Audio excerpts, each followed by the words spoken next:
Bien, revisemos entonces la parte de matemática, que es la aplicación para nuestra profesión.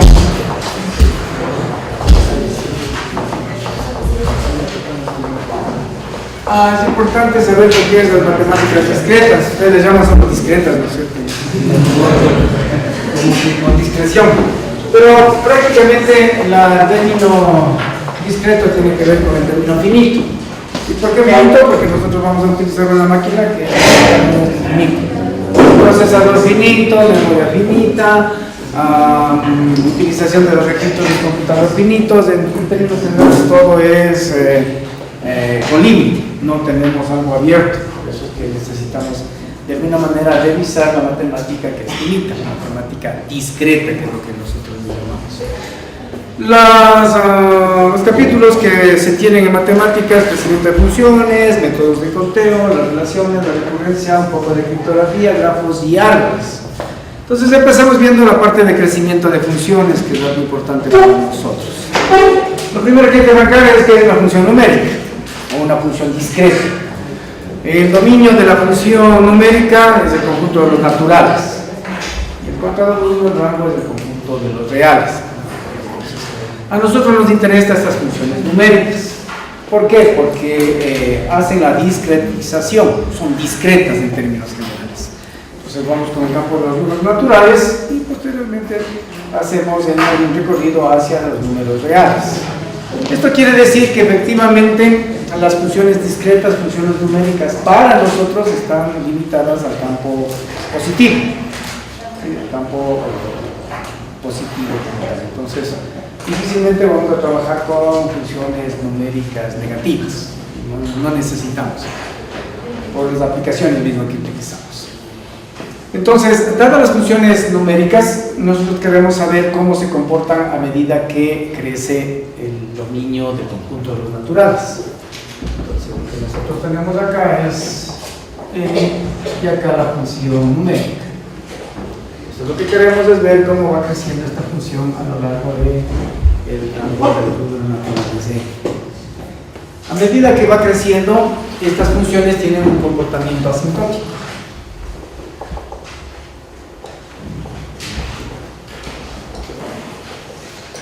¿Qué quiere decir eso? Que a medida que crece, el comportamiento de la función tiene que ver con el eje X o con el eje Y. Ese comportamiento asintótico siempre lo vamos a ver cuando n sea muy grande, no cuando n es pequeño. Si n es pequeño, pues el comportamiento asintótico no tiene nada que ver. Por lo tanto, el comportamiento asintótico tiene que ver con n muy, muy grande para nuestras actividades. Dadas dos funciones numéricas, g de n y f de n, se dice que g de n domina asintóticamente f de n si existen dos constantes. Se dice uno tal que la constante f de n sea menor o igual que la función f de n sea menor o igual que la constante multiplicada por esa función g de n. Entonces, si hablamos de crecimiento de funciones, necesitamos nosotros determinar que si yo tengo aquí una función g de n y por acá tengo una función f de n, esta función g de n domina asintóticamente f de n si podemos encontrar una constante C1 que lo hemos llamado con n mayor o igual que n0. No siempre se va a cumplir en todo el rango de la función. Entonces, esta función g de n va a dominar la función f de n asintóticamente. Cuando crece n, hay este dominio. Si n no crece, pues no hay ningún dominio dentro de las funciones numéricas como tal. Y entonces, un concepto importante será que tenemos que el f de n es dominada asintóticamente g de n cuando se cumplen estos, obviamente para n mayor o igual que n.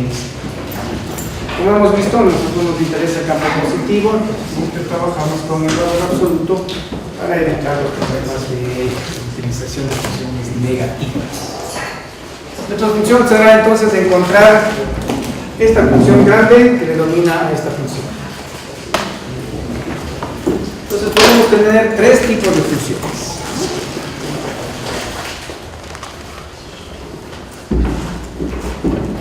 Las funciones con las que podemos trabajar las siguientes.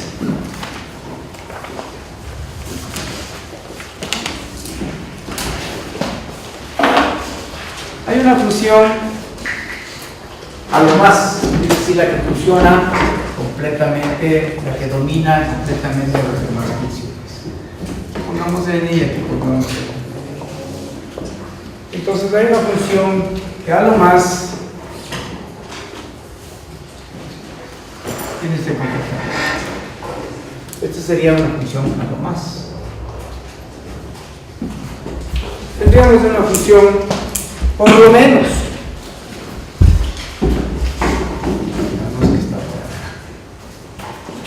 Esta será por lo menos.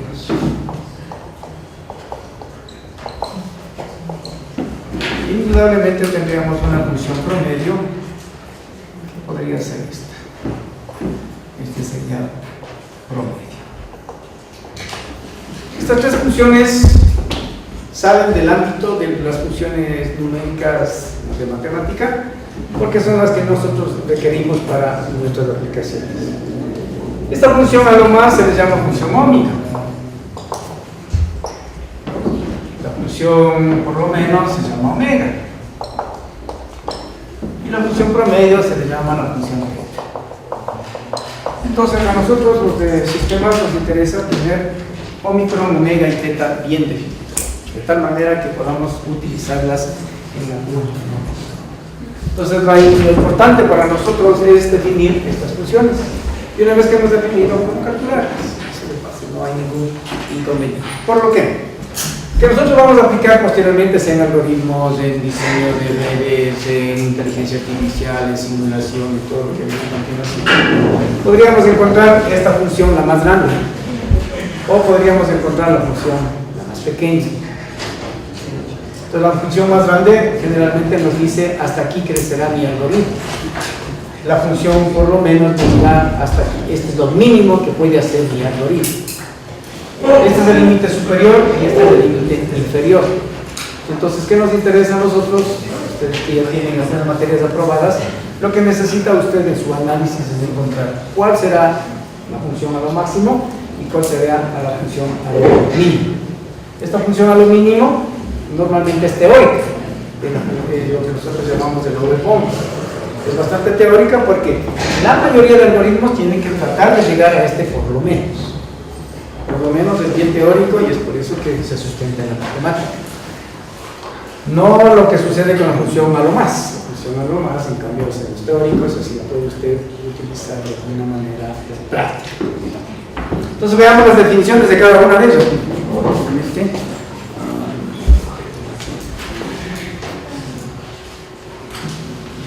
Ómico. Las dos funciones, entonces B, las mías son numéricas o discretas, se dice que B desde el orden a lo más, si existe una constante positiva C1 tal que P de n menor o igual que C1 G de n para un n mayor que n C. Entonces lo único que necesitamos nosotros en Omicron, que se denota con la letra O llega mayúscula, será entonces el grado de P de n menor o igual que una constante C1 G de n. Si logramos encontrar esto, obviamente para n 0, para n mayor o igual que n0, aquí tenemos dos tupos son n0. Entonces, ¿qué tendríamos que nosotros encontrar? C1 y por supuesto encontrar G de n. Si nosotros logramos encontrar este C1 y tenemos la función G de n, entonces podemos asegurar que esto es Omicron G de n. Eso es lo que dice la teoría matemática. Lo que usted va a encontrar entonces, el Omicron es esta función G de n. Eso para Omicron. Para omega. Para omega todo lo contrario. ¿Qué tendríamos que encontrar? Un G de n que sea mayor o igual que la constante 2 por G de n. Entonces, para n mayor que n0. Si logramos encontrar esta constante 2, entonces podemos definir que efectivamente este sería omega. Por lo tanto, podemos determinar que omega va a ser G omega. Finalmente, si las dos son iguales, si Omicron y omega son iguales, entonces podríamos determinar teta de G de n. Ese sería el caso. Ahora, lo importante en el cálculo del promedio del teta de la función promedio, GDN, es importante saber qué pasa si es que Omicron y Omega son diferentes. Si Omicron y Omega son diferentes, no hay que hacerse ningún problema. Es más bien tratar de dividir el intervalo de tal manera que se pueda ajustar tanto la función Omicron y la función Omega para poder encontrar un promedio. Entonces hay unas técnicas matemáticas, dividir en el elemento, encontrar el mínimo, encontrar el máximo, encontrar el promedio, etcétera, etcétera, etcétera. Una serie de métodos, de tal manera que podamos nosotros ajustar. Pero ya en la práctica mismo es preferible tener Omicron por un lado y Omega por otro lado, porque Omega me va a dar el límite inferior y Omicron me va a dar el límite superior. Generalmente usted en sus aplicaciones tiene que encontrar estos dos límites. No se preocupe de la parte promedio, que no hace falta comentar. Entonces, dados estos conceptos, nosotros ya podríamos definir y encontrar los elementos de estas funciones. Entonces, ya hablamos de Omicron, está aquí Omega y finalmente está Teta.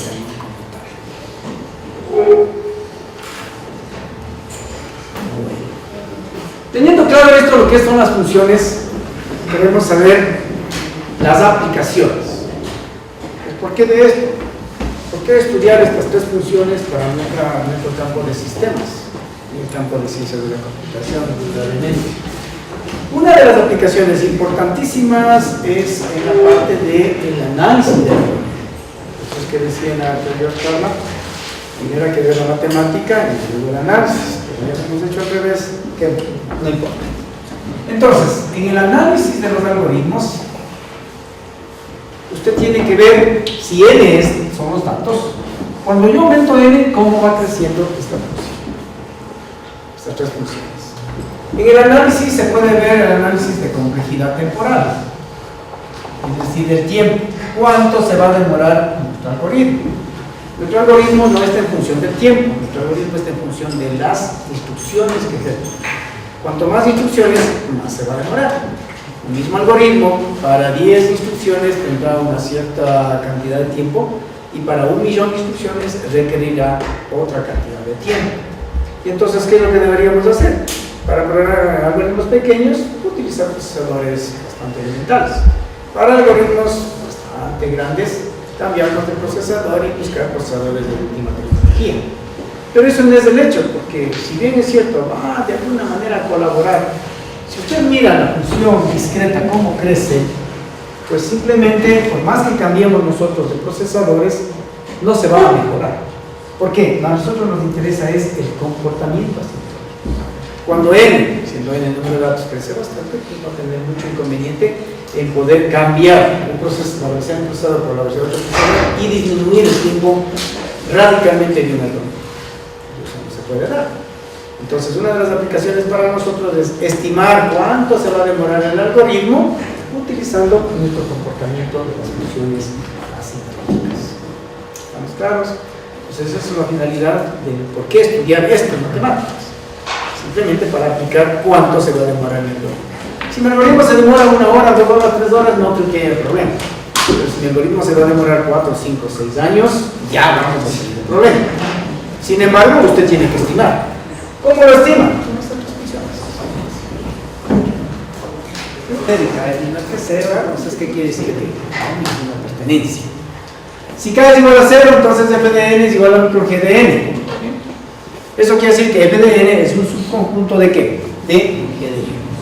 Pero lo contrario que uno se podría decir, no, entonces lo contrario, g de n es diferente de f de n y eso hay que probar. Entonces, creo que ustedes la mayoría pasaron por ese martirio de que toma una prueba de este tipo y usted dice, salió infinito, entonces lo contrario. Pero eso hay que probarlo. No asuma, porque la propiedad no dice lo contrario. Hay que probarlo. Es decir, si sabemos que f de n sobre g de n me dio infinito, no podemos asumir de que ya no pertenece, es lo contrario. No. Tiene que ahora sacar el límite de g de n sobre f de n, y si es igual, diferente sería menor que infinito, ahora sí puede asumir esa prueba. ¿Sí? Eso es importante que tenga que tener tiene usted que tener claro esta situación como tal. Y entonces, como ven, es solo matemática, por supuesto, cursos de matemática, y sería de poder aprovechar estas funciones. Aquí hay un ejercicio. Si f de n pertenece a Omicron de n, entonces 2 elevado a la fn pertenece a Omicron de 2 a la n. Queremos dar un contraejemplo. Ahí están las opciones, son los reactivos, ¿no es cierto? Y creo que el día de ayer se me pidió tomar un examen adicional de supletorio de matemáticas. Bueno, no es cierto. Y pues este mismo a propósito ahorita. Bien, entonces lo único que estaba afirmando aquí que si f de n pertenece a Omicron de n, entonces afirmamos que 2f de n pertenece a Omicron de 2 a n. Si estamos afirmando, tiene que ser verdad para todo el campo. Pero si nosotros podemos en ese conjunto determinar que hay unos valores que son falsos, eso se llama otro ejemplo. ¿Sí? Y entonces les doy algunas opciones. Obviamente los reactivos tienen un invariante, los demás son la cascarita para resbalarse. Así están establecidos los reactivos. Que de alguna manera, no sé por qué tiene que ser así, pero no. Me dicen que es para conceptualizar mejor. Esperemos que así sea. Entonces dice f de n igual a 1 de n. Entonces, ¿cómo prueba usted si es verdad o falso? Yo varía sacando el límite de qué.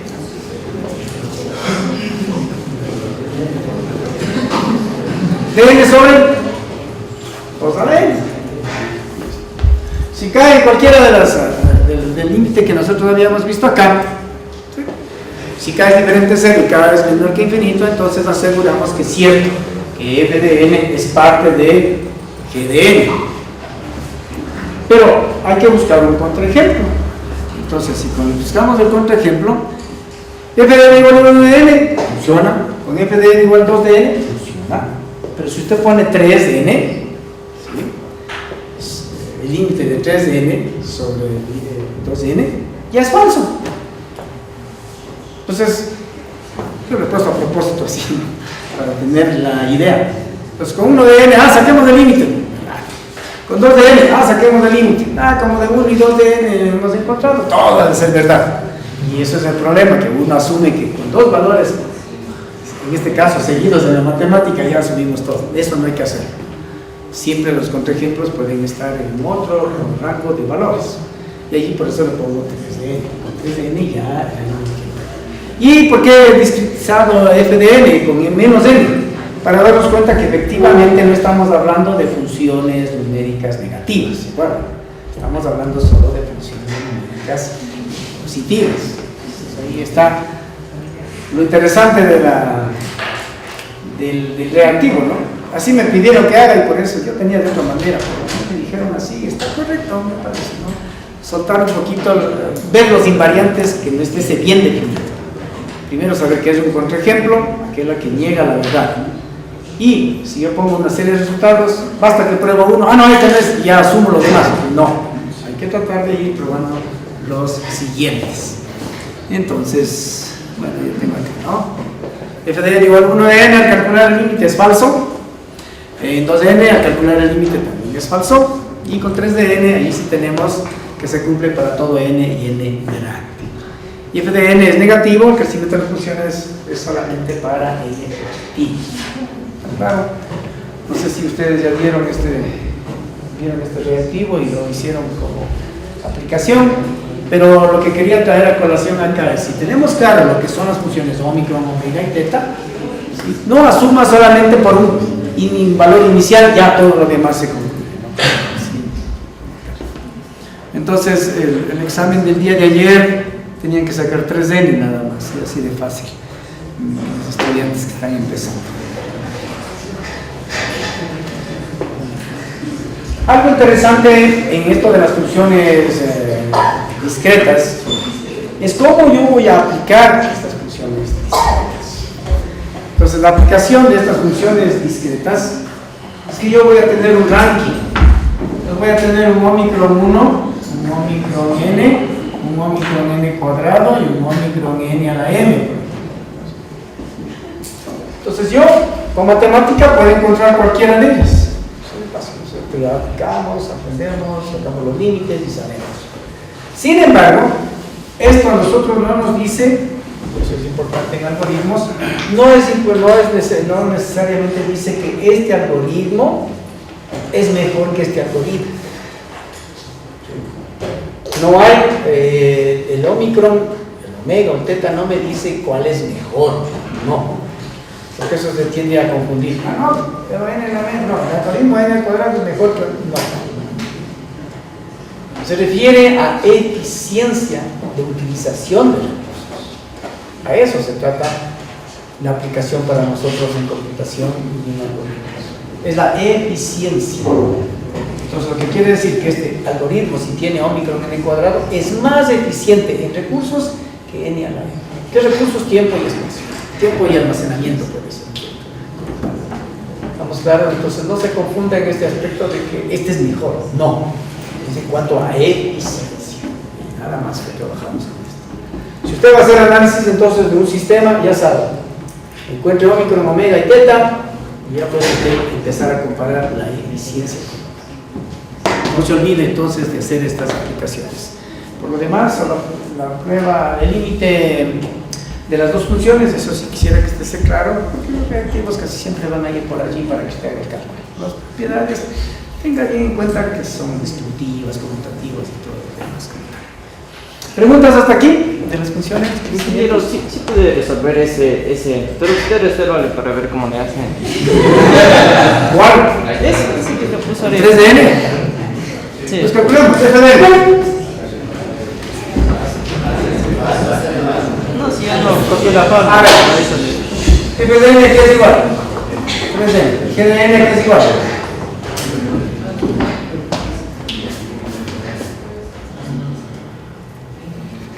Dos a la n, ¿cierto? ¿Qué sacamos? El límite, cuando n tiende al infinito, ¿de quién? 3n sobre 2 a la n. ¿Cuánto es?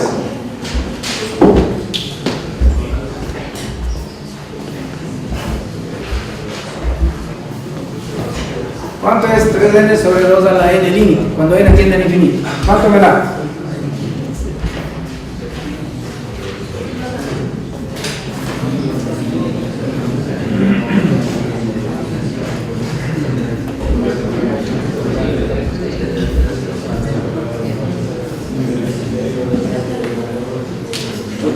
Damos límites, así de fácil, no puede ser.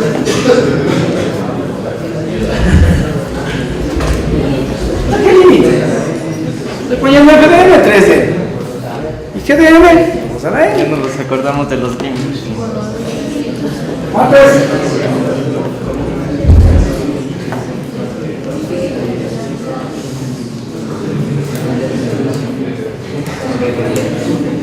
Apúrense, aquí no se haga así. No van a hacer quedar mal y no te maten. Saquen rápido.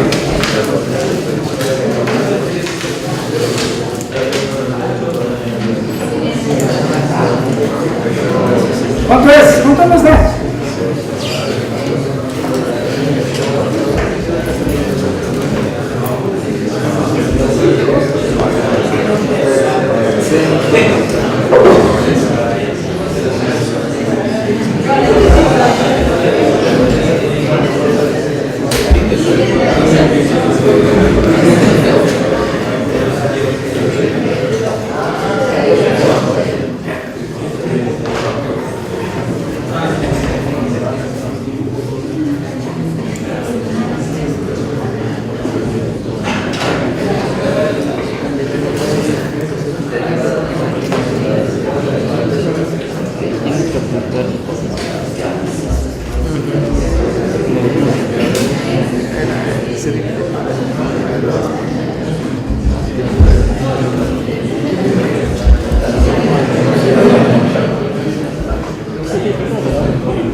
Por eso tú lo tienes que dividir.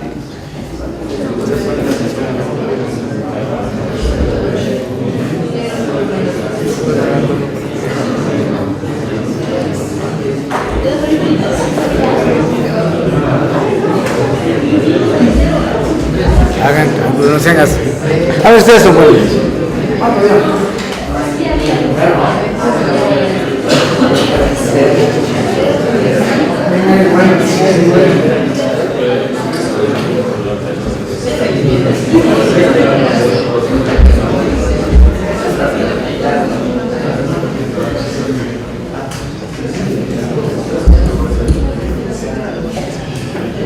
¿Quién sacó?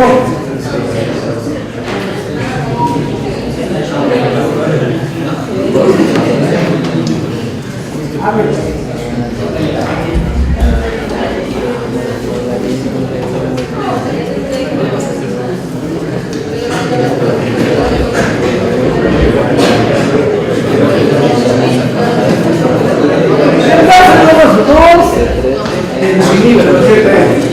Y lo otro sería 2 elevado al infinito. ¿Qué va? Infinito sobre. ¿Cuánto es eso?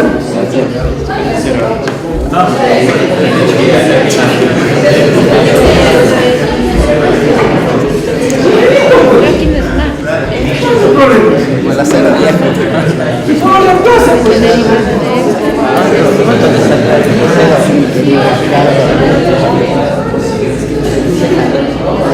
Pero ¿qué dice mi pregunta, mi problema? Si f de n pertenece a un micrón f de n, entonces 2 elevado a la f de n, ¿sí?, es omicron de 2 a la n. ¿Qué tengo que probar? El límite.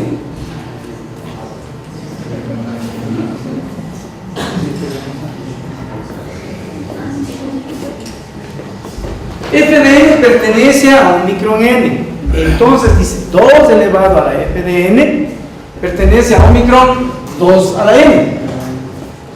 ¿Qué debo probar?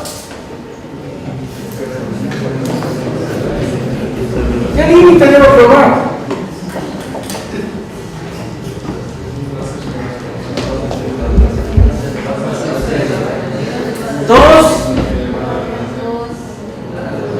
A la n sobre, estoy poniendo f de n 3 de n, 2 a la n sobre 2 a la 3 de n. Eso debo probar. Sí. ¿Qué está diciendo por eso? Si f de n pertenece al omicron n, entonces 2 elevado a la f de n pertenece al omicron 2 a la n. Eso es todo. ¿Cuánto es ese límite?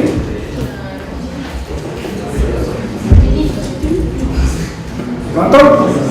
Infinito. ¿Y entonces qué quiere decir? Efectivamente esto es infinito, es falso, ¿no es cierto? Sin embargo, estamos pidiendo un contraejemplo. El contraejemplo estamos poniéndole a esta función.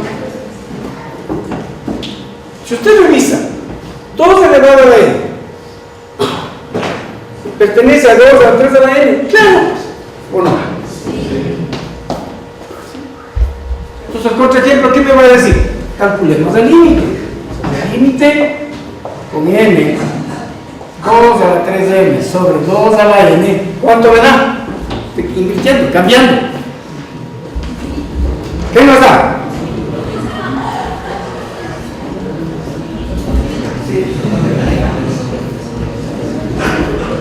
¿Cómo no sé qué nos da ese límite? ¡Cero! Eso me da 0. ¿Con 0 qué nos decía la propiedad? 2 a la 3m no pertenece al omicron 2 a la n. ¿Sí? No pertenece. Por eso es un contraejemplo. Porque aparentemente nosotros que dice que 2 a la n es parte de 2 a la 3 a la n. Sí, pues sí es verdad. Pero hay un contraejemplo que le dice no. Ponemos esto. 2 a la 3n sobre 2 a la n me da 0. ¿Qué quiere decir? Que 2 a la n no pertenece a 2 a la 3n. Pero en ese caso, si sale infinito, en la parte, en el que dice 2 a la n sobre 2 a la 3n sale 0. ¿Es infinito? Ese 0 sale. ¿Cuál? Es. Claro, mire, simplifique, ahí le queda 1 sobre 2 a la 2n, sería 1 sobre infinito, da 0. A ver, ¿no? Este no es de 0. A ver, este. El de arriba de 0. El de arriba de 0. Ah, perdón, sí. Por eso es que este es un contraejemplo. Gracias. Este es un contraejemplo, ¿por qué? Porque me está diciendo que 2 a la n es la 0. Le damos la propiedad de 0. ¿Qué decía la propiedad? Aquí. Si K es igual a 0, entonces f de n es igual a Omicron G de n. Pero si nosotros hacemos límites de 3 a la n sobre 2 a la n es infinito, ¿qué estamos diciendo? Que no es verdad. ¿Que qué? Que 2 a la n no pertenece a 2 a la 3 a la n. ¿Está claro? Es lo que estamos diciendo. Estamos encontrando un contraejemplo que dice que no todo es verdad. Aquí me da infinito, me da 0, sí, entonces por lo tanto es verdad. Pero el contraejemplo, si yo pongo 2 G de n sobre f de n me da infinito, ¿qué quiere decir? Efectivamente este es un contraejemplo. Recuerden acá, donde dice, sin embargo, G de n no es Omicron f de n. Eso es lo que tocamos de. ¿Estamos? ¿Sí? Recuerden entonces, cuando K es diferente de 0 y K es menor que infinito, f de n pertenece a Omicron f de n. Sin embargo, cuando nosotros ponemos f de n igual a 3 de n, eso es verdad. Cuando es igual a n, cuando es igual a 2n, nos da falso. Si pasamos con 3n, no es falso, es verdad, que es lo que acabamos de demostrar. Si no fuese, si es un contraejemplo, quiere decir que de todo el rango que dice que es falso en nuestro caso, nos va a dar verdad en algún rango. Yendo más allá, en el ejercicio, yo puedo poner aquí 3 de n y poner cualquier constante alfa, llamémoslo así, que sea lineal con n, para ellos es verdad como contraejemplo. Es decir, hay mucho más contraejemplos con 4n, 5n, etc. Mi interés entonces era que usted, al hacer el análisis, cuando pone 1n, le sale falso. Cuando le pone 2n, le sale falso. Y con eso no asuma que todo es falso. Pruebe con 3n y se va a dar cuenta que ahora es verdad. Como es verdad, no quiere decir que G de n es perteneciente a f. ¿Estamos claros? Y desde 3 de n en adelante, puede usted probar que es falso. ¿Inquietudes?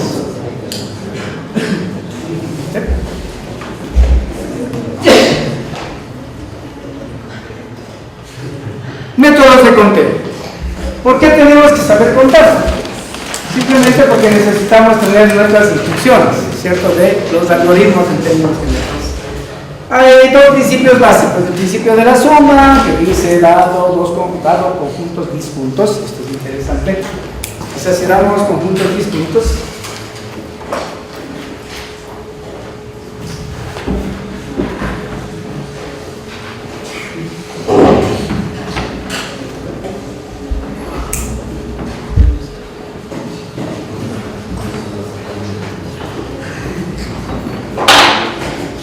por ejemplo, el conjunto x1, conjunto x2, cada uno con n1 elementos, n2.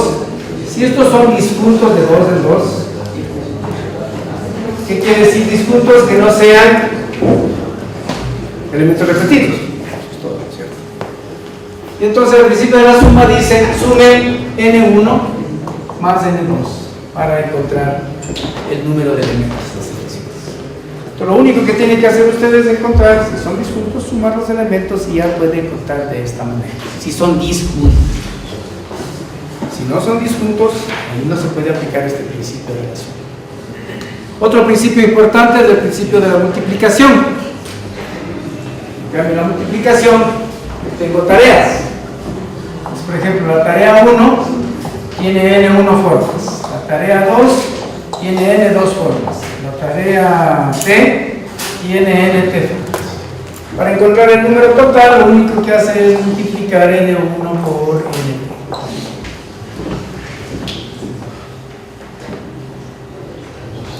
recuerden el principio de la suma, principio de la multiplicación. Puede hacer entonces encontrar los elementos, en este caso, para poder contar. Esto se puede aplicar solo con elementos no repetitivos, solo con elementos diferentes. Si hay elementos repetidos, ya no se aplicará este principio como tal. Y entonces, en base de esto, podemos aterrizar en dos tipos de conteo, dependiendo del ordenamiento que quiere tener usted. Si quiere contar grupos ordenados, es decir, donde interese la posición del elemento, esta se llama permutación. Si quiere contar selecciones sin ordenamiento, esas se llaman combinaciones.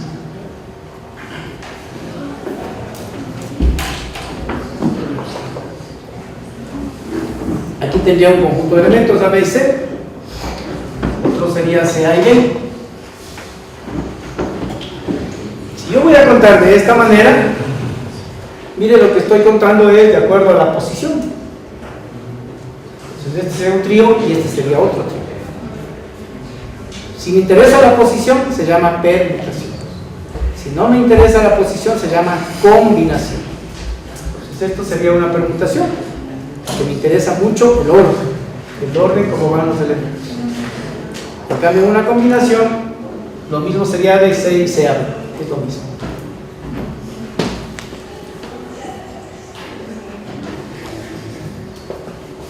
Cuando los elementos son distintos, la permutación de n elementos es n factorial.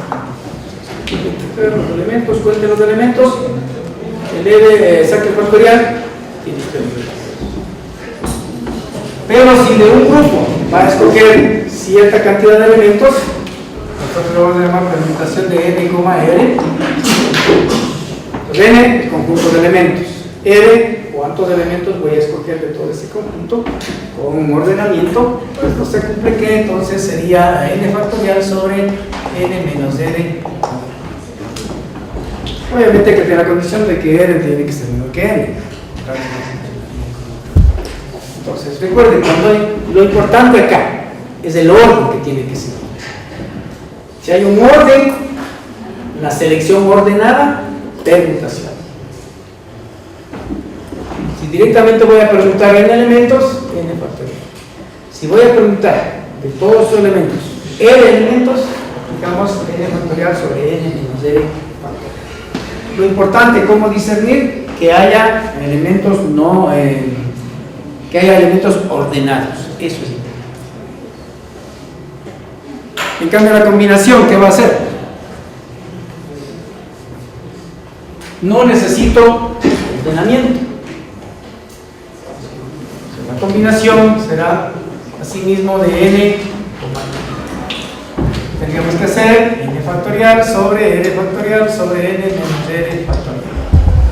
Aquí no me interesa el orden, me interesa solamente contar los elementos que se tienen. Si voy a tomar de r en r, pues puedo aplicar esto.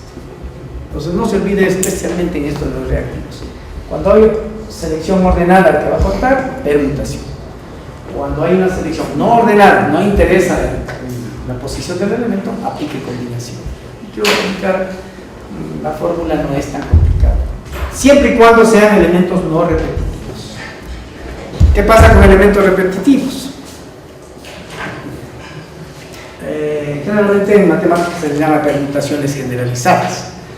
Existe repetición. Entonces, con repetición, lo único que utilizamos en la parte de conteo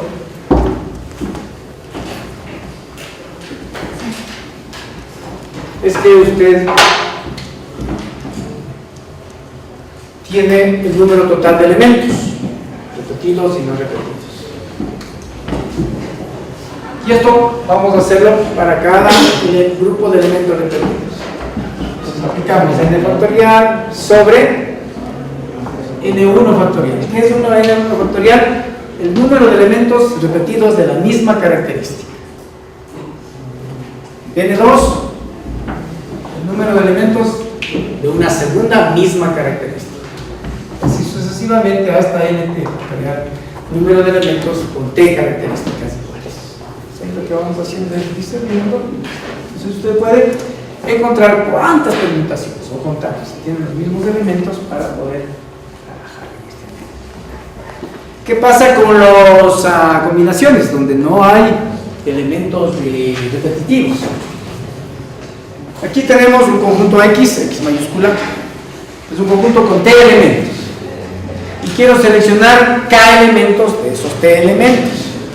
Entonces, ¿cómo lo puedo hacer? Con repetición, combinación de K más T menos 1 con T menos 1. Determine usted los K elementos que voy a seleccionar de un grupo de T elementos de un conjunto X. Aplicando propiedades de combinación, da lo mismo que combinación de K más T menos 1 tomados de K en K. Lo mismo como usted quiera trabajar. Entonces, lo importante, cuando haya términos repetitivos, trate de utilizar estas fórmulas para poder encontrar la mejor solución. Una aplicación de esta parte, o no más que una aplicación, un tip para que usted lo aplique, es determinar si son selecciones ordenadas o no ordenadas. Ordenadas permutación, no ordenadas combinación. Las fórmulas K de por sí no hay ningún inconveniente para que usted lo pueda resolver. Tengo un reactivo bastante práctico. ¿De cuántas maneras se pueden sentar 5 personas alrededor de una mesa redonda? Y aquí viene ya lo interesante, ¿no es cierto? Ahora vemos que teníamos un grupo de elementos y vamos a contar los elementos. Pero ahora nos están poniendo los elementos en forma circular. Y entonces, dice, de cuántas maneras. Entonces, ¿qué debería hacer? ¿Interesa el orden o no interesa el orden? Sí.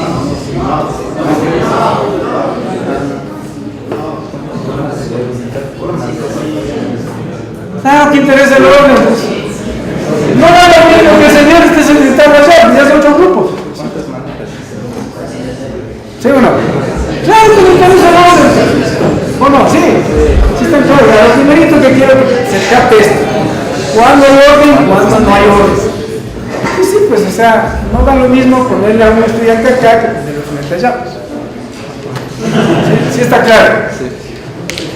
Entonces, las maneras que queremos contar es de acuerdo a la orden, a la selección ordenada que necesitamos.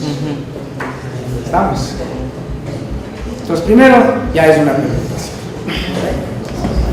Yo voy a contar con una permutación. Bueno, cuando hay 5 personas, está redundante decir 5 personas distintas. Pero generalmente en los problemas sí se pone 5 personas distintas.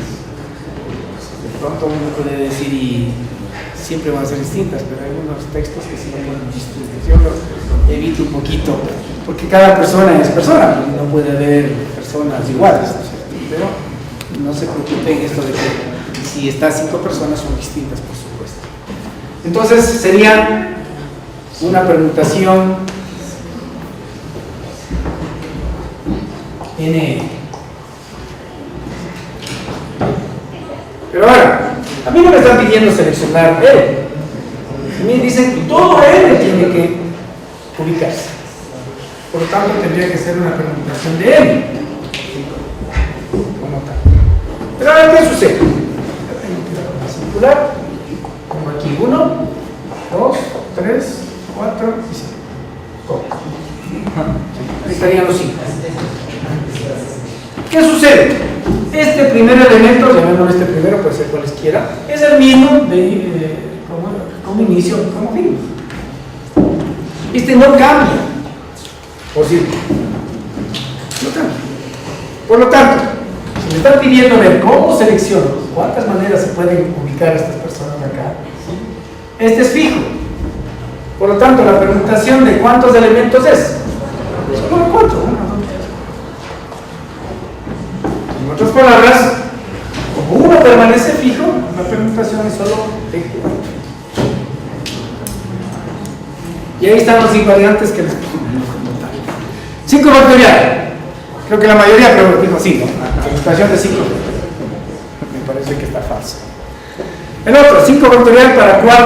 Entonces, uno se analiza 5 factorial y tengo 4 fijos, calculo todo, les pongo a los 4 fijos y listo. Tampoco, no existe, no existe. La C, 5 por 4 factorial. Les pongo a los 5 y a los 4 les hago rotar. Aparentemente parece factible. Miren que los reactivos así se obligaron a confeccionar. Como que tiene razón de ser, pero bueno, no son. Y la última, 4 factorial. Pues la respuesta verdadera es 4 factorial. Pero por favor, haciendo este análisis. Pongo uno fijo y los 4 son los que van a ver. El fijo puede ser cualquiera. Entonces alguien dice, ni el curso que siempre me piden eso, pero ¿por qué a lo mejor no nos da la teoría de permutación circular? Pues permutación circular aquí es igual a n-1. Permutación de n-1. Lo más práctico que nosotros queremos es que usted haga el análisis en cuanto al conteo. No que se haga aplicar la fórmula, sino el análisis. Pues la respuesta correcta es la D, que es 4 factorial. ¿Vamos a ver? Pues no se haga mucho problema pues, en los reactivos. Usted que a veces ya no estamos olvidando la matemática, ¿no es cierto?, a estas alturas. No nos hagamos mucho problema, analicemos, hagamos el análisis. Primero, si es ordenado o no es ordenado. Y segundo, pues analicemos qué aplicamos. ¿Preguntas? ¿Sí está claro lo que queremos llegar? ¿No? ¿Sí? Sí está, ¿no? No tiene ningún esto nos va a permitir la operación básica. Segundo, las iteraciones y comparaciones. Y tercero, el trabajo total del algoritmo. Usted puede contar como usted quiera. Generalmente estos métodos nos permiten contar operaciones básicas o operaciones de iteración. Es muy práctico, se puede hacer. Tranquilamente usted puede trabajar en ese aspecto. Trabajo total, como habíamos visto en algoritmos, los que se repitieron, ya. Pero mejor es hacer esto, o sea, contar con él. Si usted va a contar un for, por ejemplo, dentro de otro for, eso es una combinación, porque no necesita orden. ¿Sí? Es una combinación sin orden. Pues aplica combinación y ya sabe cuántas veces se ejecutará. La idea es saber contar, saber qué elemento quiere. Otra parte que ustedes ya han aprobado, creo que redes y todo lo demás, ¿no es cierto? Calcular los posibles elementos que tengo que colocar en una red. Esos métodos de conteo, hay que contar. Cuente de verdad, cuente cuántos puntos necesitas. ¿Sí? Hoy en día nosotros estamos en la facultad tratando de implementar el data center. Y para el data center, ¿qué hay que hacer? Contar. Contar dónde voy a llegar, ¿no es cierto? Punta acá, punta acá, punta acá. Y creo que es la tercera o cuarta vez que estamos contando. Bueno, siempre los politécnicos somos buenísimos. Yo recuerdo el semestre pasado estaba de jefe, empecé el data center a contar. ¿A dónde nomás podemos? Y contamos. Y tableros estructurales. Después creo que de decano se le ocurrió nuevamente hacer contar, otra vez contar. Cambiamos de autoridades. Nuevas autoridades. Por favor, vuelvan a contar. Cosas les tienen contando. Y al ingeniero o al estudiante sigue haciendo contar. Alguien no estaba contando ahí, ¿dónde mismo? Mire, de hecho, hay que contar. Curiosamente hay que contar. Solo nos obligan a contar. Y los politécnicos somos más tediosos en eso, que saber contar. Entonces, no se haga problema. Permutación, combinación. Permutación ordenado, combinación no ordenada. Listo, para que se entienda. Y si es circular, póngale fijo al 1 y lo demás hágalo. No creo que haya ningún inconveniente. ¿Qué más tenemos? La siguiente, la parte de relaciones. ¿Por qué vamos a dar relaciones? Porque usted ya sabe base de datos. Todos los elementos que nosotros trabajamos en información tienen relación con algo. ¿O no? Por ejemplo, la minería de datos es tratar de obtener datos relacionados. Entonces, por eso es que nosotros damos relaciones. ¿Qué es una relación? Correspondencia entre unos con otros. ¿Con qué relación estamos trabajando? Entonces, prácticamente tiene un dominio, tiene un contradominio. Depende de cómo quiera usted representar una relación. Una relación puede representar usted con pares ordenados, puede utilizar con tablas. Pares ordenados. Yo puedo hacer una relación del conjunto X al conjunto Y, y así partimos siempre, con dos conjuntos nada más. Entonces aquí sería X relacionado con Y, esto me da entonces un par ordenado X, pertenece a Y. Pero puedo hacer mediante una tabla. En la tabla yo puedo poner X y Y, y aquí los elementos. No hay ningún, así se utilizan las relaciones. Pues me dice quién con quién se generan estas relaciones. Algo interesante, nos gusta ver gráficamente los resultados. Se puede hacer de gráficos. Ya veremos al final una revisión de gráficos. Pero ahora simplemente podríamos utilizar estos elementos. Ahora, lo que me interesa a mí es trabajar con las relaciones como tal. ¿Y qué estamos haciendo? Lo que proponemos nosotros en el curso, siempre proponemos las propiedades de las relaciones. ¿Con qué objeto? Con el objeto de encontrar relaciones propias para nosotros. Entonces hay cuatro propiedades: la regresiva, simétrica, antisimétrica y transitiva. Podemos definir como conceptos. Pero lo que nos interesa a nosotros es que usted tenga claro el por qué queremos llegar a esto. ¿Por qué queremos llegar a esto? Para definir claramente si es una relación que nos conviene a nosotros o no nos conviene. Una relación que nos conviene muchísimo a nosotros se llama relación de equivalencia.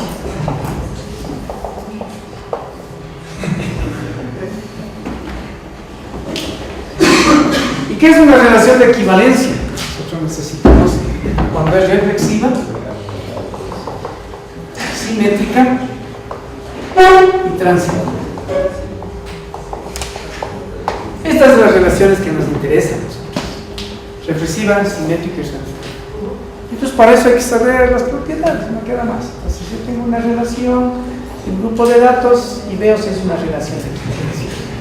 Si es una relación de equivalencia, perfecto, bienvenido para nosotros. ¿Por qué? Porque esta relación de equivalencia le voy a poner unos conjuntos. Estos conjuntos se llaman clases. Se llaman clases de equivalencia. Entonces a toda esta relación de equivalencia voy a separar a los grupos, a los conjuntos con alguna característica. Y eso es lo que usted hace en la manipulación de datos. ¿Qué hace usted en la manipulación de datos? Tiene todo un grupo de datos, la minería de datos, ¿cierto? ¿Y qué le dicen a usted? Extraiga grupo de datos con determinadas características. De todo este grupo, que es una relación de equivalencia, dice, saque esta clase. Entonces lo único que necesitamos es saber las clases. Hay que sacar de allí una clase que tenga una o más características. A eso es lo que queremos llegar con relaciones. Entonces, ¿qué es una clase de equivalencia? Se da una relación de equivalencia en un conjunto X para cada A que pertenece a X. Y el conjunto A está formado por todas las X del conjunto grande X y X está relacionado con A. El conjunto A se denomina clase de equivalencia. Filtre a todos los estudiantes que tienen que dar el examen de competencias. Aquí están ustedes, filtraditos, de todo un grupo de elementos relacionados con sistemas. Filtre a todos los estudiantes que no tienen 150 créditos. 150 créditos, ¿no? Ellos están afuera. Entonces, ¿qué estamos haciendo? De todo este grupo de datos que tienen relaciones, estamos extrayendo un grupo que usted requiere. Y usted ya me puede dar razón, algunas personas ya deben estar haciendo sistemas, deben estar en ingeniería de software, y ahí es donde usted necesita plasmar todos estos elementos. Tener un subconjunto, hablemos de matemáticas, de un conjunto grande. En seguridades,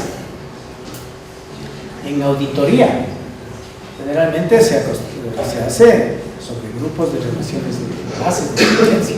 No se puede hacer sobre todo una nube, ¿no es cierto? Hay que hacer sobre un grupo. Y eso es lo que les traerá a ustedes como trabajo interesante. Bien.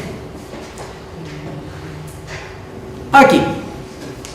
Solamente para para comprobar, quería en este reactivo que estamos aprendiendo de relaciones. ¿Qué hacemos? Dice, dado una relación R, que es una relación de equivalencia de A en A, del punto A, del punto A, se puede asegurar que la relación inversa de R es. Pues hablamos de qué es la relación inversa. Si teníamos la relación de X a Y, la relación inversa será de Y a X. Es antisimétrica, es una relación de equivalencia, es un orden parcial o es una clase de equivalencia. Lo que estamos hablando es, R es una relación ya de equivalencia. ¿Qué quiere decir? Reflexiva, simétrica y transitiva. Ya lo es. El inverso es igual, pues. ¿Sí? Sigue siendo reflexiva, simétrica y transitiva. Entonces, ¿será antisimétrica? No. ¿Será una relación de equivalencia? Perfecto. C, un orden parcial. Bueno, ¿qué era un orden parcial? Cuando sea reflexiva, antisimétrica y transitiva. Como no lo es, no es. Y tercero, es una clase de equivalencia. La clase de equivalencia, como ven, es un conjunto de la que se extrae, un conjunto que se extrae de todo un conjunto de datos. La respuesta ha sido bien fácil, ¿no es cierto? La respuesta es B. Pero teniendo claro lo que estamos hablando de relaciones. ¿Estamos claros? ¿Sí? No es complicado, ¿no? No me harán quedar mal después.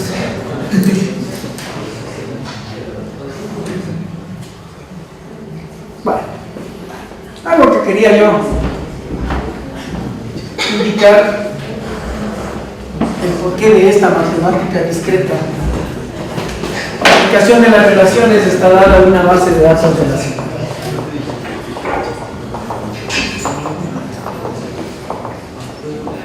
Como ven, es una base de datos que relaciona. Pero aquí la base de datos no es de dos conjuntos, es multiconjunto. Estudiante tiene, qué sé yo, pensum, materias, matrícula, etcétera, etcétera. Ya no son dos conjuntos, es varios conjuntos. Pero la teoría que se dio en relaciones con conjunto X a conjunto Y se puede aplicar de la misma manera a multiconjuntos. No hay problema. Se puede aplicar con gusto a multiconjuntos. Y entonces, las operaciones que yo puedo hacer con relaciones en la base de datos se llama álgebra relacional. Eso es interesante.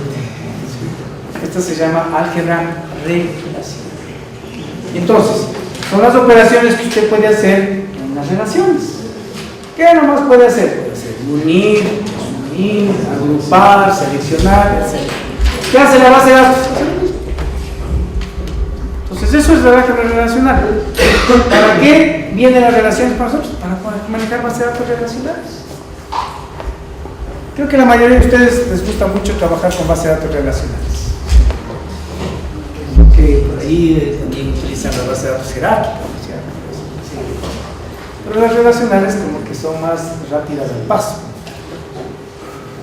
Sí, ayer creo que revisé un software para las personas que se está grabando y justo, bueno, la mayoría hace este tipo de tesis, ¿no? Utilizar la base de datos, el MySQL, ya está con el MySQL, las nuevas datos relacionales. Y entonces tienen que instalar en mi presencia el software que han hecho ustedes en la tesis. Así que creo que ninguno de ustedes se va a librar de mí todavía, ¿no es cierto? Porque tiene que pasar la tesis por mis manos. Y entonces, los muchachos les digo, muy bien, pues ahora sí, instalemos, no hay problema. Y aquí hace dice, hay que poner este parámetro todo y el rato de configurar hasta ahí llegar. No, pero sí funciona, yo qué culpa tengo. Pero el ingeniero funcionaba, en mi máquina sí, ahora aquí sin la suya no quiero funcionar. Y esa es la propuesta de mi famosa función de recibir el software de ustedes. Tratar de que el software que quede aquí sea bueno y no con fallas. Entonces, lastimosamente hay que decirles con el dolor del alma, ¿saben qué? Sigan trabajando, cambien las cosas. Pero eso es interesante. Parece que uno se acostumbra a instalar la base de datos next, el dato de poder ya parametrizar, poner los parámetros para trabajar, es donde empezamos a funcionar. Tenga mucho cuidado en ese aspecto. Para eso son las relaciones, ¿no? Para eso es una base de datos relacional. Recuerde que nuestro objetivo es eso, ir allá a esa parte que le dé la matemática. Algo interesante para nosotros, las relaciones de recurrencia. Entonces uno como que se va a olvidar harto de las relaciones y más ahora las relaciones de recurrencia, ¿de quién se trata? Lo que pasa es que yo tengo, por ejemplo, una sucesión 1, 2, 3, entonces yo quiero saber la relación que existe entre estos dos elementos. Si yo quiero saber dentro de una sucesión, dentro de una serie, las relaciones se llaman recurrencia. ¿Y por qué de recurrencia? Porque S1 y S2 tienen que ser parte de una función de S1. Es decir, para encontrar S2 tengo que saber S1, si no, no puedo. Estas se llaman las famosas variables atrasadas o de retraso. Entonces, ¿qué hace usted? Encontrar esas relaciones. ¿Qué relación existe entre uno o varios elementos? A eso nosotros llamamos relaciones de recurrencia. Por ejemplo, yo tengo aquí una relación de recurrencia buenísima. F de n más 2 es igual a ¿qué? A 2f de n más 4f de n. Recuerden que las relaciones de recurrencia son relaciones entre los elementos. Entonces aquí tengo un elemento, está relacionado con otro y con otro. Y puede haber así relaciones con cualquier cantidad de elementos. Para que sea una relación de recurrencia tiene que haber elementos iniciales. Esos elementos iniciales se llaman condiciones iniciales. Las condiciones iniciales que yo he puesto aquí es F1, 0 y F0 igual a 0. Ahora sí es una relación.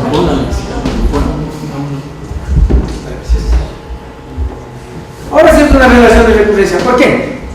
Porque está definido en términos de variables de retraso o atrasadas y tiene sus condiciones iniciales. Ahora lo importante es saber cómo encuentro el valor de un elemento dado los elementos anteriores. Eso se llama el recorrido. Entonces yo quisiera que me den calculando cuando n vale 6, ¿cuánto vale f de n más 2? A ver si me pueden ayudar un poquito. Solo para que hagan la recompensa ustedes. Cuando n vale, perdón, quiero calcular f de 6. ¿Cuánto vale f de 6? Veamos. Vaya haciendo usted los reemplazos y veamos cuánto vale f de 6. Me interesa sacar el valor de f de 6. ¿Cuánto será el valor de f de 6? Entonces necesito el f de 5, necesito el f de 4, f de 3, f de 2, f de 1 ya lo tengo y f de 0 ya lo tengo. Lo que tengo que hacer es ir reemplazando. Eso se llama recorrido. ¿Quién me dice cuánto será el valor?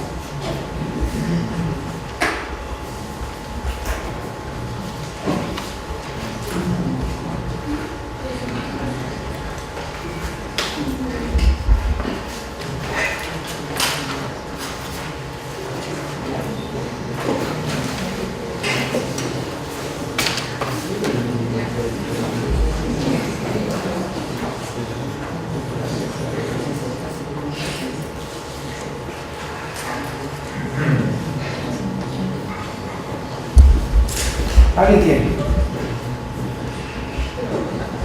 ¿Cuánto vale f de 6? Mire que es una relación de recurrencia. Está un término en función de los otros términos. Y eso es lo que quiero encontrar. La relación de recurrencia está muy bien definida. ¿Por qué? Porque al final ya está definido los valores iniciales.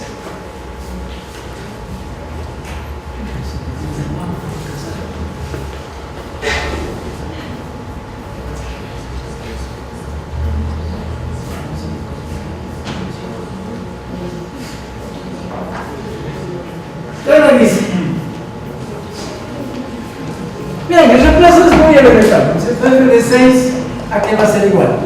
2 veces f de cuánto sería? De 4. Más 4 veces f de 2.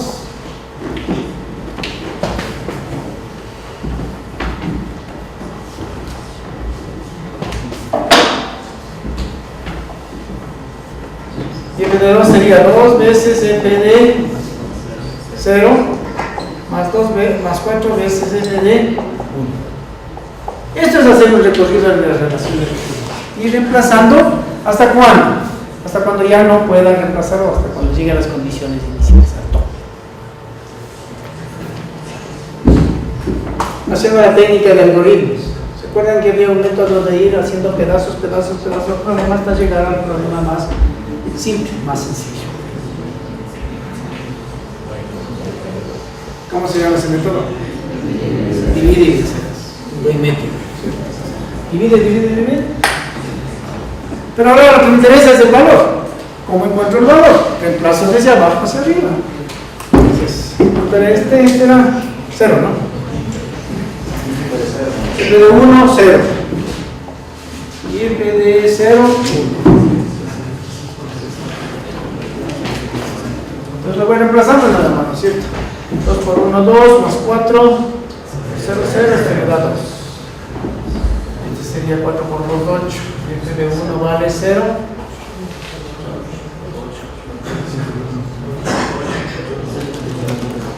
Sería 8, ¿no es cierto? ¿Sí? Acá sería, F de 2, ¿cuánto vale? 2. 2 por 2, 4, 32. 36. El F de 3 vale 8. 2 por 8, 16 más 36, 52. 52 por 4 y este F de 4 vale 36. Sería 72 más 830, ¿no es cierto? ¿Cuánto me dio eso? 32 más 4 por 2, 8, 20. 10, 8, 280 sin despegar. No, ustedes me ayudan a hacer los cálculos. La idea es ir reemplazando, ¿no? De abajo hacia arriba. Bien, entonces ya tenemos nuestro valor, este se llama el recorrido. Esto es lo que hace un algoritmo recursivo. Un algoritmo recursivo es esto. Está el algoritmo y llama a sí mismo, pero con otro argumento. Así. Y lo único que tiene que hacer es ir reemplazando los argumentos y luego encontrar la solución.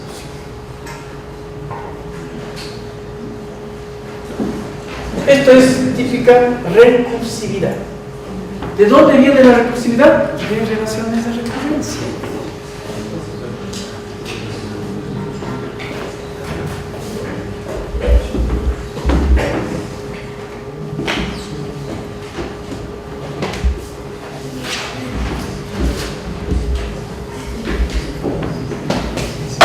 Si yo requiero, ¿sí?, F de 4 y F de 5 necesito, pero no tengo, por lo tanto tengo que ir haciendo sus respectivos reemplazos. Sin embargo, si esto voy a aplicar en algoritmos, yo me quedaré con esto y no podría encontrar Omicron, omega y beta, porque de relaciones de recurrencia es bastante difícil que yo lo encuentre. ¿Sí está claro? Entonces, ¿qué necesito? Si ya tengo mi relación de recurrencia, lo que necesito es dar solución a esto. ¿Y solución? ¿Cuál será la solución de esto? La solución de esto será que no tenga términos anteriores, sino que directamente yo pueda calcular. Es decir, f de 6 es igual a cualquier expresión y ya lo encuentro directamente y no necesito los términos anteriores. Y esto es lo que se llama solución de relaciones de recurrencia. Hay varios métodos. Método de iteración, reemplace hasta cuando no pueda reemplazar. Método de la ecuación característica, puede haber ecuaciones características lineales homogéneas, puede haber ecuaciones de recurrencia lineales no homogéneas. Las homogéneas cuando la relación de recurrencia es igual a 0. Las no homogéneas cuando es igual a una función f de y. Cada uno tiene su propio método para poder resolverlo. Basta que usted aplique la ecuación característica de cada uno de esos elementos y puede encontrar la solución. Hay otros métodos, el método de sustitución, que utiliza la inducción matemática. Hay que probar que la solución que usted adivina es verdadera para un primer elemento, Y hay que probar esa misma solución para el elemento n más 1. Si probamos por inducción, que los dos son verdad, podemos asegurar que efectivamente esta es la respuesta. Sin embargo, aquí hay que tener un poquito de cuidado con el método de sustitución. Usted puede demostrar, por ejemplo, si Omicron es n cuadrado, usted puede demostrar que efectivamente un n cubo también tiene la respuesta. Claro, si estoy encontrando por lo menos, puede haber más funciones que pueden cumplir ese valor. Así que el método de sustitución sí le recomiendo que aplique, siempre y cuando tenga seguridad de su procedimiento de algoritmo. Porque ¿qué hace el método de sustitución? Adivinen, Omicron n cubo. Probamos, sí, efectivamente dio valor. Pero ¿qué tal si el Omicron no era n cubo, era n cuadrado? Pruebe con n cuadrado, también le va a dar verdad. Pero si era n no n, ahí le va a dar falso. Entonces tenga mucho cuidado con el método de sustitución. Los árboles de recurrencia, aquellos que te va poniendo todos los elementos del algoritmo para poder encontrar la altura. Y el teorema maestro, que mencionamos, utilizar el teorema maestro de la mejor manera establecida para polinomios especiales. ¿Qué son los algoritmos? Ya hemos visto, son aquellos que se invocan, algoritmos recursivos, los que se invocan a sí mismos. Es lo mismo que esto, es una relación de recursos. Se invocan a sí mismos, pero con otros argumentos. Y eso es todo lo que se hace, ¿no? Se va dividiendo, igual que una relación de recurrencia, ¿no? Divide hasta lo más elemental y luego reemplaza. Y eso es lo que dice, ¿no? Permiten dividir un problema complejo en varios problemas de menor complejidad y así sucesivamente hasta llegar a un subproblema de solución simple. Luego las soluciones de los subproblemas simples se combinan hasta encontrar la solución del problema general. ¿Qué ha sido entonces? Relación de recurrencia. No es nada más. O sea, así de fácil. Y aquí viene mi ejercicio. ¿Sí hicieron el reactivo de matemática ustedes? ¿Sí, no? ¿Sí pasaron ya o no? Estamos prepasados. No, ya qué bueno. ¡Qué bien! Dale el siguiente algoritmo. Examina n, si n es menor o igual que 1, for i es igual de 1 hasta 8. Examina n sobre 2, en for i de 1 hasta n al cubo, n de j igual 0, en la función Omicron t de n es. Y ahí les pongo 4 opciones. Pues hay que saber escoger cuál es nuestra función. Y entonces, ¿qué tenemos que hacer? Primero encontrar la frecuencia. Mire que este es un algoritmo recursivo. ¿Por qué es recursivo? Porque se está invocando al examina, pero con la mitad de los argumentos. La mitad de los argumentos, la mitad de los argumentos, y así sucesivamente. Y hay un segundo paso en el que va un MJ, que es cualquier cosa, que puede empezar a trabajar desde este campo de acción del algoritmo. Entonces, ¿qué busco yo con este reactivo? Que primero sepa contar. Y segundo, que sepa resolver la relación de recurrencia. Eso es todo lo que yo necesito en este reactivo que yo les he puesto como parte del análisis en cuanto a su comprensión de la matemática. Entonces, yo puedo contar, como les decía, de la manera más simple. No trabajo total, sino más bien los bloques. Pues, por ejemplo, hay un for que va de 1 hasta 8 y que va cada vez llamando a la examina con n sobre 2. ¿Eso qué quiere decir? Le voy a llamar en lugar de f, le voy a poner t. T de n sobre 2, ¿cierto? Es lo que está haciendo. Cada vez mitad, mitad, mitad. ¿Cuántas veces hace esto? 8 veces. Ya está la primera parte. ¿Y la segunda parte qué hará? De 1 hasta n al cubo. Pues como decía, cuente las instrucciones. ¿Cuánto será esto? N al cubo. Listo. ¿Cómo se cuenta? El método de la suma. Tengo dos conjuntos, el x1 haciendo el 8tn sobre 2. Y es independiente, son disjuntos, no tiene nada que ver el segundo bloque. Entonces, ¿qué aplica? El principio de la suma. Listo. Mi t de n es igual a 8 veces t de n sobre 2 más n. No hay más. Pero no necesariamente se ocupe usted del algoritmo en tiempo, el trabajo total. En bloques. Entonces, ¿qué quiere decir esto? Que t de n es 8 veces t de n sobre 2 más n al cubo. ¿Y ahora qué necesitamos? Necesitamos resolverlo. Porque yo lo que quiero es encontrar Omicron. Entonces, el Omicron de esta relación hay como, esta es una relación de recurrencia, de proximidad.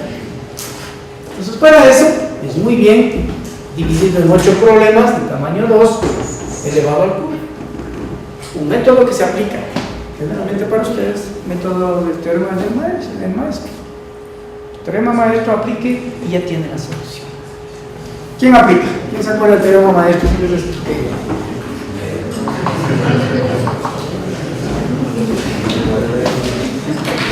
¿Sí se acuerda del teorema maestro?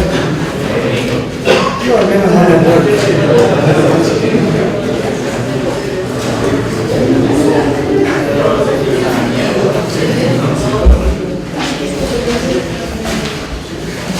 ¿Se acordaron? Aquí tengo yo, sí les di la vez pasada. Más es que les di, ¿sí?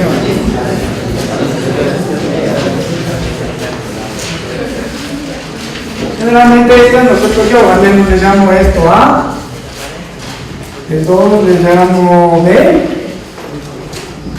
y este de acá le llamo acá. Entonces dice, si A es mayor que B a la K, entonces hay que calcular Omicron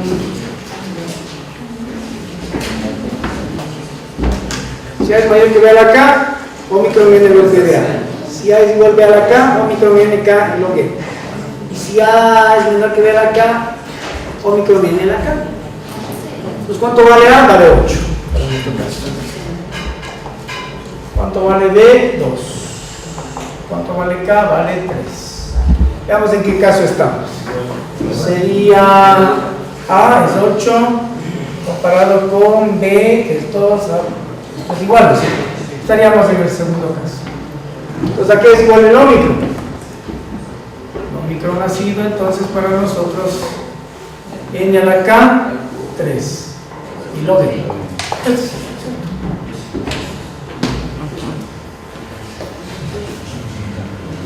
Yo les he puesto 4 posibles respuestas. Omicron 6 por Omicron N cubo. Omicron 1 por Omicron N cubo. La C, Omicron N cubo log N. Y la D, Omicron log E. ¿Cuál sería la respuesta correcta? C. Sí. ¿Y por qué he puesto los invariantes? Miren, Omicron 6 no existe. Existe es Omicron 1, no Omicron 6. Pues ahí la respuesta fácilmente. Es imposible tener Omicron 6. Omicron 1 por Omicron N cubo. ¿Sí? En este caso se cumple, ¿sí? Pero no estamos obteniendo la recursividad. Y en el D, pues solamente está tomando en cuenta la última parte. ¿Sí? O sea, solamente el N cubo, no está tomando la parte de la recursividad. Pues también usted puede examinar por allí. Entonces las respuestas son lógicas siempre y cuando nosotros entendamos lo que está haciendo un algoritmo recursivo. No sé si es que usted de alguna manera,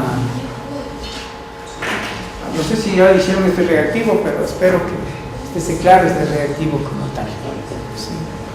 Bien. La otra parte, criptografía.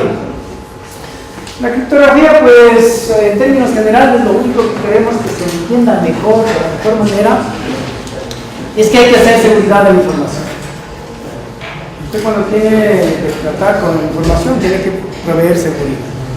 Y entonces, en la matemática, lo único que queremos dar es la parte matemática de cómo encriptar la información. Entonces, para encriptar la información tenemos los algoritmos clásicos. Sustitución, reemplaza un alfabeto por otro alfabeto. En mi casa, visitas que son grandes y viejas, hablan con una sustitución rara con la P, te ponen la letra P, ¿no es cierto?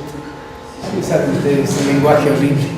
Por ejemplo, para dice papa rapa, ¿no es cierto? Sí han hablado, ¿no es cierto? Justo esa sustitución. Bien, reemplaza esa cosa. Pero es fácilmente adivinable, ¿no es cierto? El otro es por transposición. La transposición es que mueve los caracteres a otra posición, se le mueve. Y entonces está de todo menos en español. Sin embargo, es muy fácil de hacer. Pero hay dos algoritmos muy buenos, los simétricos y los asimétricos. El asimétrico ya utiliza una clave para poder encriptar y desencriptar. Y esa clave normalmente en los algoritmos grandes, los algoritmos ya pesados, estos algoritmos utilizan claves ya de 52 bits. Entonces ya puede imaginarse 2 a la 56 cuántas posibilidades existen. Sin embargo, ustedes sí son buenos para craquear, ¿no es cierto? Si se hacen un programita para hacer 2 a la 56 permutaciones, y van buscando, esta, ya, así de fácil. ¿Por qué? Porque los computadores de ahora son buenos. Pues la tecnología de ahora le permite hacer eso y mucho más. Anteriormente, póngase a hacer a mano eso, ahora lo hacen, le hacen unos barridos excelentes. Entonces, el cifrado asimétrico utiliza una sola clave para poder encriptar y desencriptar. Y en cambio, el cifrado simétrico utiliza dos claves, una privada y una pública. La privada solo la conoce el destinatario, el dueño, y la pública es la que se transmite en la red. Y entonces, para poder encontrar la información, tiene que tener las dos claves, si no, no puede usted desencriptar, simplemente no puede hacerlo como tal.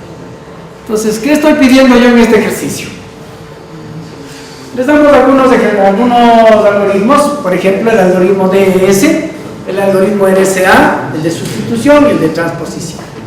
Indique qué algoritmo utiliza dos claves, entonces lo importante es más o menos tener claro los diferentes tipos de algoritmos que nosotros tenemos para encriptar información. ¿Sí? El RSA, que no tiene nada que ver con lo que hace el algoritmo, sino más bien son los iniciales de los apellidos de los que crearon este algoritmo, es bien matemático.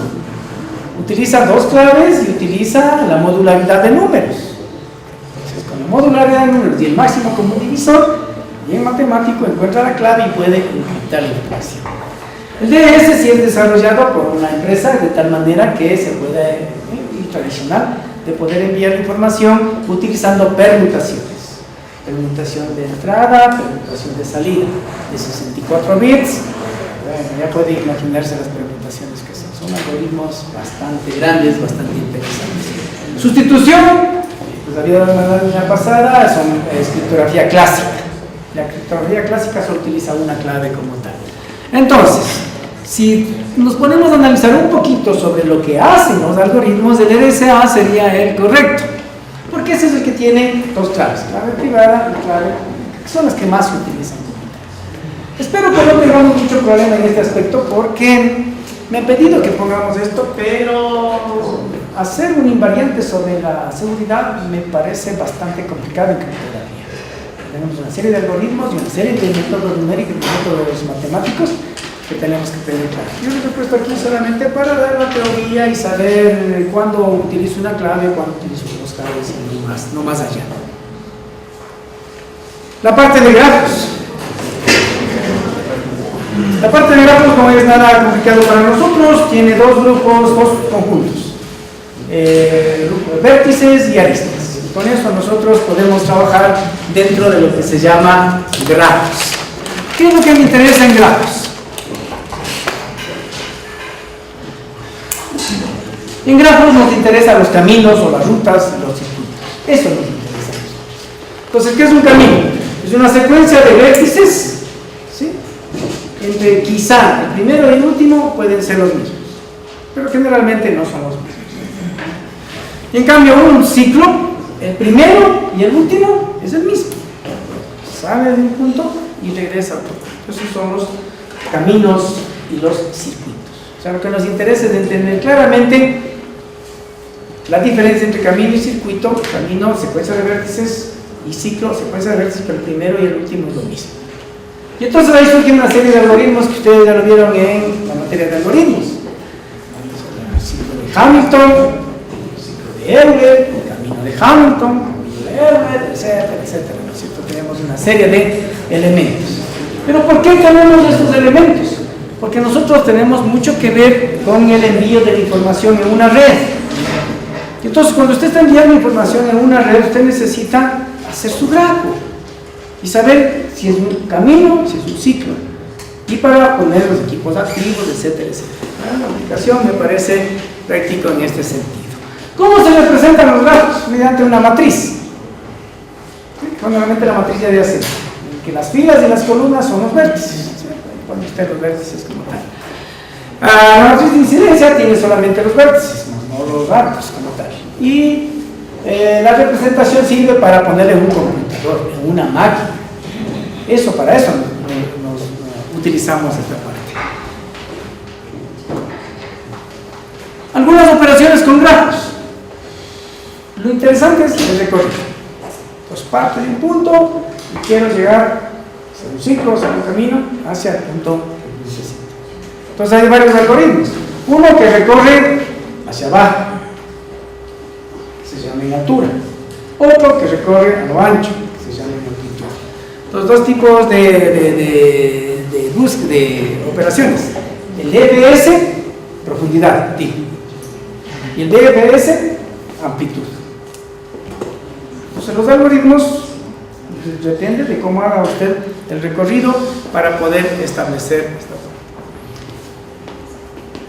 En redes usted necesita conectar o ver caminos de un nodo hacia otro nodo, y lo que necesita más usted es trabajar en qué aspecto, en saber si el grafo es ponderado quiere decir que tiene pesos en sus cosas, sus revistas.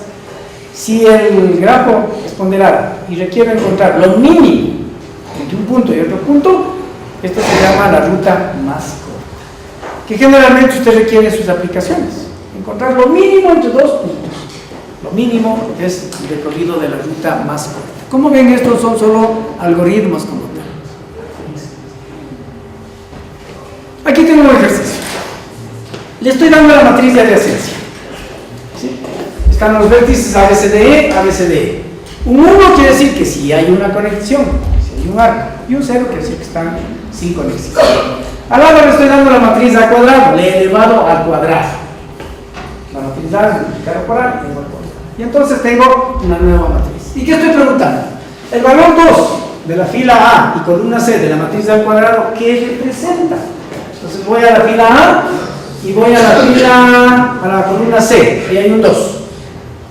¿Qué hace ese número 2 ahí? ¿O qué representa?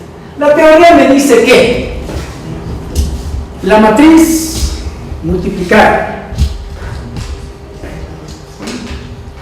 da el número de caminos de longitud n. Entonces, en nuestro caso, de A a C, este número 2 dice que hay dos caminos. Es el número de caminos. Pero quiero saber de qué longitud. Puede haber longitud 1, etcétera, etcétera, ¿no? Hay dos caminos. ¿Y quién me da la longitud? Me da el índice, el exponente de la multiplicación.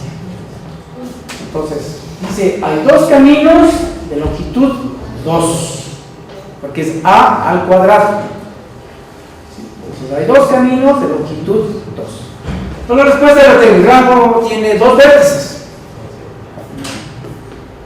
Y eso me preocupó un poquito también en el examen anterior de este grupo de matemáticas. Me pusieron que sí, esta respuesta es verdadera, que el grafo tiene dos vértices, ¿no? Para nosotros determinar el grafo, el número de elementos, hay que sacar la cardinalidad de B. Sacar la cardinalidad de B. ¿Existen dos caminos de longitud 2 de A hacia C? Sí, ¿no? A al cuadrado, longitud. ¿Y el número? ¿Cuántos caminos? No hay vuelta a perderse. ¿Existen dos ciclos? No hay ciclos aquí, son caminos. ¿Y el grafo tiene arcos pares? Tampoco. Arcos pares, para ver si los arcos son los vértices. Son pares, hay que calcular la densidad o la valencia. La valencia es la suma de cuántos arcos van a ese vértice. Entonces, mire, esta preguntita es interesante para ver la matriz de adyacencia y qué representan sus operaciones como tal. Hay un grafo muy importante, especial para nosotros, el árbol. El árbol es una secuencia de vértices, que no tiene ciclo. Esa es una. Definitivamente hablamos de un árbol en estos términos.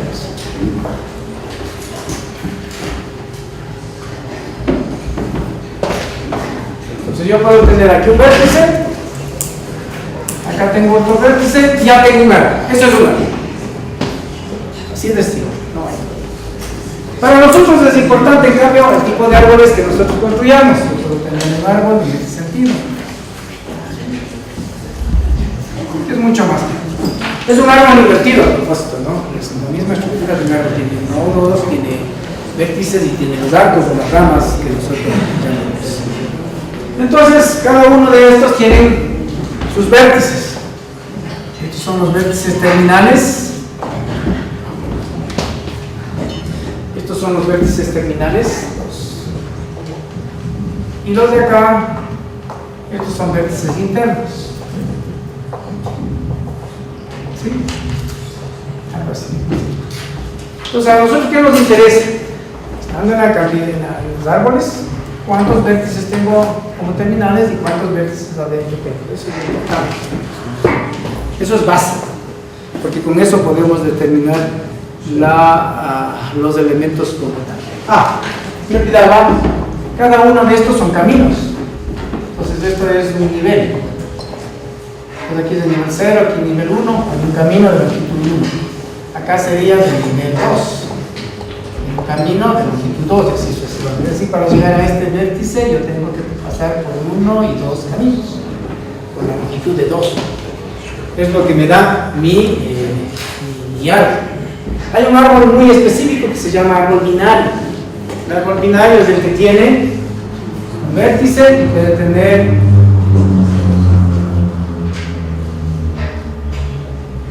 cero hijos, un hijo o dos hijos. Es un árbol binario. Los últimos no tienen hijos. Puede tener un hijo o dos hijos.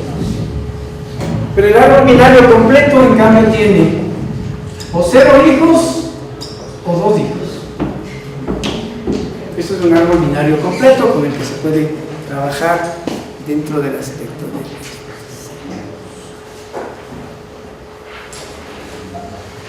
y tengo un reactivo, dice, un árbol binario completo con i vértices internos, ¿cuántos vértices en total tiene? Entonces, lo que me interesaba aquí hacerles recordar nada más lo que pasa con los árboles, la teoría de árboles como tal, lo más elemental, ¿sí? Entonces, 2i más 1, i más 1, i más 2. Lastimosamente aquí sí tenemos que estar claros en el concepto, ¿no es cierto? Cómo es calcular, o sea, cómo calcular.